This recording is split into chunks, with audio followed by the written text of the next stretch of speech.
تاریخی تعلقات ہیں. ان کی عزائم ساتھ میں مل گئے, ان کے ارادوں پر اوس پڑ گئی, اور ایک مستقبل کی سمت طے ہوئی. اب وہ سمت کیا ہے یہ سمجھنے کی ضرورت ہے. اس سمت میں پہلے کیا ہوتا تھا, سعودی عرب کے ساتھ ہمارے اچھے تعلقات تھے, سیاسی لیول پر, اسٹریٹجک لیول پر اچھے تعلقات تھے, لیکن ایک ایڈ ہاک ارینجمنٹ تھا. یعنی کہ اس وقت کے فرما روا, اس وقت کے وزیر اعظم کے اندر آپس میں ایک ربط ہے, اس کی آگے چل پڑی نہیں ہے تو اس میں وہ رفتار نہ رہی. لیکن اب جو ہم نے معاہدہ کیا ہے اس میں ہم نے ایک انسٹیٹیوشنل ارینجمنٹ, ایک میکنزم طے کر دیا ہے جو کہ وزیر اعظم عمران خان نے اور کراؤن پرنس محمد بن سلمان نے خود اس پر دستخط کیے ہیں. اس کو ہم کہتے ہیں سعودی پاکستان اسٹریٹجک کوآرڈینیشن کاؤنسل.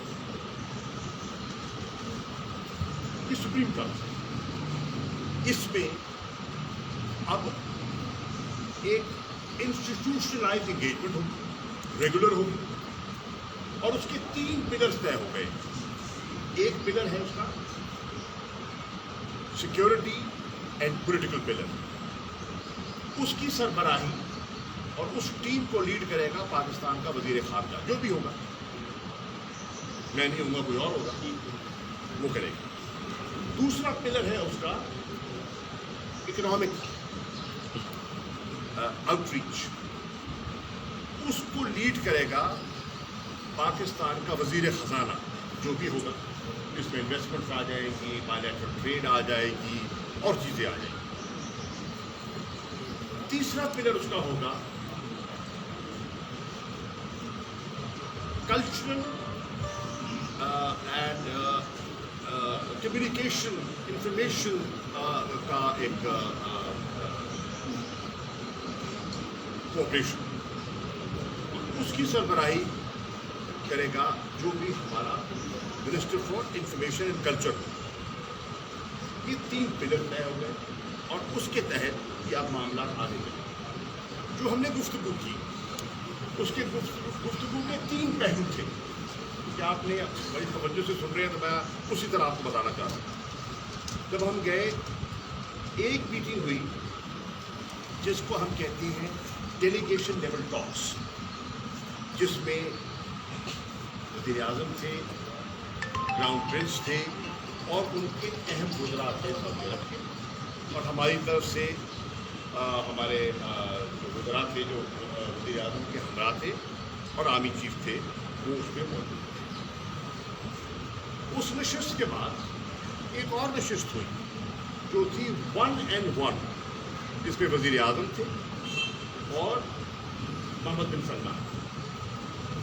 اس کے بعد ایک جس کو کہتے ہیں نا اسمال گروپ میٹنگ ہوئی, جس میں ہماری میٹنگ بھی تھی اور ڈنر بھی تھا. اس پہ ہم 3 لوگ تھے ہماری طرف سے, اور 3 لوگ تھے سعودی عرب کی طرف سے. سعودی عرب کی طرف سے کراؤن پرنس محمد بن سلمان تھے, ان کے وزیر دفاع تھے, اور ان کے وزیر انٹیریئر داخلہ وہ تھے.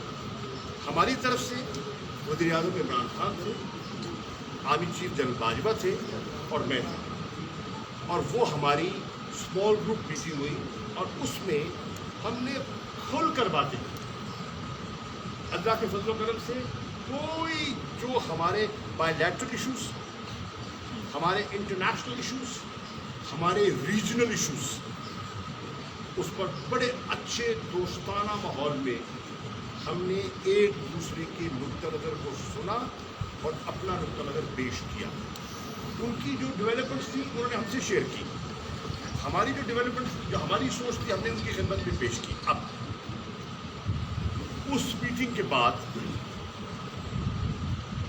طے ہوا کہ میں اور وزیر خارجہ ایک اور نشست کریں, اور پھر رات کے 12:15 بجے میری ان کے وزیر خارجہ پرنس فیصل بن فرحان السعود سے نشست ہوئی جو تقریباً رات کے 1:30 بجے تک چلی، اور اس نشست کے بعد ہم نے اپنے جو ہم نے تبادلہ خیال کیا ان کو بڑے سالوں کے بعد ایک جوائنٹ کمیونیکے کی شکل دینے کے لیے گفتگو کا آغاز ہوا، اور اس پر ہمارا اتفاق ہوا، اور تقریباً سحری کے وقت کے قریب وہ ہمارا آپس میں معاہدہ طے ہو گیا، وہ چلی سحری تک۔ اور اس میں ایک اور چیز جو طے ہوئی وہ بھی آپ کو عرض کر دوں، اس میں بھی 3 چیزیں میں آپ سے شیئر کروں۔ نمبر 1 کہ عید کے بعد انشاءاللہ سینئر آفیشلز کا، سعودی سینئر آفیشلز کا ایک ڈیلیگیشن پاکستان آئے گا، اور وہ ڈیلیگیشن ہمارے سینئر لیول کے آفیشلز سے دفتر خارجہ میں ملاقات کرے گا، اور جو گفتگو ہوئی اس کو آگے بڑھائے گا۔ نمبر 1 اس گفتگو کو بنیاد بناتے ہوئے ان کے وزیر خارجہ پاکستان تشریف لائیں گے، 2 گھنٹوں کے لیے نہیں، میں نے ان سے کہا کم از کم 2 دن کے لیے آئیں تاکہ تسلی سے ہم چیزوں کو آگے بڑھائیں، اور انشاءاللہ انہوں نے اس سے آپ کی آمادگی کا اظہار کیا ہے اور وہ تشریف لائے، اور اس آمد پر ہم نے حد و حال طے کرنے ہوں گے۔ وہ جو ہمارا انسٹیٹیوشنل ارینجمنٹ طے ہوا جس کا میں نے پہلے ذکر کیا ہے، اس کی بنیاد پر کراؤن پرنس محمد بن سلمان دوبارہ پاکستان آئے۔ ایک دوسرا بنیادی چیز طے ہوئی کہ ہم نے اپنی اس ریلیشن شپ کو ایک نئی سمت دینی ہے ٹوورڈ اکنامک کوآپریشن۔ کشمیر کے مسئلے تھے اور مسئلے میں سعودی عرب وغیرہ ہمارا ساتھ دیتے رہے، تاریخی طور پہ دیتے رہے، لیکن ہم نے اکنامک ہمارا فٹ پرنٹ ابھی بھی محدود ہے، اور ہم نے اس کو ایک نئی ڈائریکشن دینی ہے، اور اس کا ہم نے اصولی موقف ایک طے کرنا۔ اس پر جو خوشخبری ہے عوام کے لیے وہ یہ ہے کہ کراؤن پرنس محمد بن سلمان نے سعودی عرب کی ترقی کے لیے ایک پلان بنایا ہے جس کو وہ کہتے ہیں ویژن 2030، یعنی آج 2021 ہے نا، 2030۔ اس ویژن کے تحت انہوں نے جو انویسٹمنٹس کرنی ہے، ان انویسٹمنٹس پہ ان کو بے پناہ نئی مین فورس درکار ہوگی، لیبر فورس درکار ہوگی ان ملینس۔ اس پہ انہوں نے طے کیا ہے کہ وہ جو ہمیں فورس درکار ہوگی اس کے لیے ایک مخصوص کوٹا پاکستانیوں کے لیے وقف کیا جائے گا، اور انشاءاللہ اس کے ذریعے میرا دل کہہ رہا ہے کہ انشاءاللہ لاکھوں پاکستانیوں کے لیے روزگار کے نئے مواقع پیدا ہوں گے سعودی عرب میں۔ اور میں بھائی اس لیے کہہ رہا ہوں کہ ملک میں بے روزگاری اور سرکاری ملازمتوں میں کتنے لوگوں کو آپ جگہ دے دیں گے؟ 100 کو، 1000 کو، 50 کو، کتنوں کو؟ یہ تو لاکھوں کی ضرورت ہے بھائی۔ یہ اس کے لیے ہمیں کوئی بڑے پلان کی ضرورت ہے، اور اس پلان کی طرف یہ بہت بڑا قدم ہے۔ ہاؤسنگ سیکٹر میں، کنسٹرکشن سیکٹر میں جو پیش رفت آپ پلان کر رہے ہیں اس کا ایک اور جز ہے، لیکن یہ میں آپ کو فارن پالیسی ریلیٹڈ کر رہا ہوں۔ اسی طرح کویت کے ساتھ ہمارا بہت عرصے سے مسئلہ پھنسا ہوا تھا ویزوں کا، اللہ کے فضل و کرم سے وہ بھی طے ہو گیا، کویت کی وزیر خارجہ کی رجسٹری طے ہو گیا، اور اب انہوں نے کہا ہے کہ سب کچھ طے ہو گیا ہے، آپ کے وزیر داخلہ آئے، کویت آئے اور آپ کے معاہدے میں سائن کر دیں، اور وہ ویزوں کا ایشو بھی ریزالو ہو جائے گا۔ اور کویت کے میں جو پاکستانی تھے، جو فیملیز تھیں جو عرصہ دراز سے مشکلات میں تھے، ان کا مسئلہ حل ہو گیا۔ اسی طرح ایران میں آپ حیران ہوں گے کہ 12 سال سے پاکستانی کنو کی ایکسپورٹ پر پابندی لگی ہوئی، 12 سال سے، اس میں 5 سال ان کے بھی آ گئے، 5 سال بی بی کے بھی آ گئے، 12 سال سے اللہ کے فضل و کرم سے اس پابندی کو ہٹانے میں مجھے کامیابی ہوئی، اور اب ایران میں پاکستان کا کنو جا سکے گا، انہوں نے قدم ہٹا دیا۔ اب اس کا امپیکٹ آپ دیکھ لیں سرگودا پر،